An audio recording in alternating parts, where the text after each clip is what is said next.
Welcome to a daily dose of Og. My name is Dave Blanchard. It's so good to be back with you to talk about another golden nugget from Og Mandino's 10 scrolls found in the greatest salesman in the world.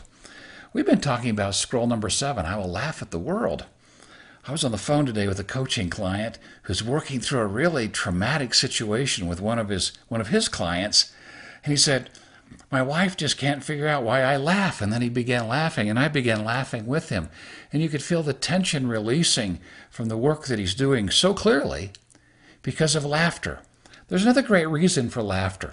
Sometimes we can get kind of full of ourselves. I remember back before we had our collapse in Southern California, and, we lived in this beautiful home with the housekeeper, the gardener, the swimming pool, and the tennis court, the tennis coach, and the 40-foot Bluebird motorhome, and the Mercedes, and the Ferraris, and all that kind of stuff that was there. And when all of that went away, I had to step back and ask myself this very question.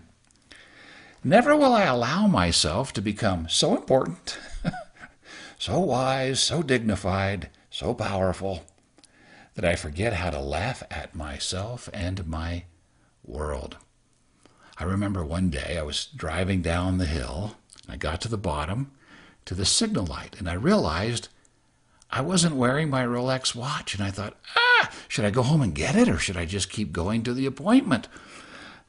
Well, true to my damaged self-esteem, I went back and got the watch and was late to the meeting. Isn't that sad? I forget to laugh at my world, I laugh at myself. I have to laugh at that time in my life. Oh, we can be almost comical the way that we act when some of these thought processes are screaming in our heads. He says, in this matter, I'll always remain as a child. For only as a child, that means teachable and humble and excited and motivated and vision-driven, am I given the ability to look up to others. And so long as I look up to another, I will never grow too long for my cot. The question that at that point in my life is, had I grown too long for my cot? And I had. I wrote in the book regarding this matter, even God, in all of his patience, had finally had his fill. Sometimes we bring on these things by our own behavior and actions. Let us today. Let us just step back from all the crises and frustrations and just have a good laugh. Isn't this funny?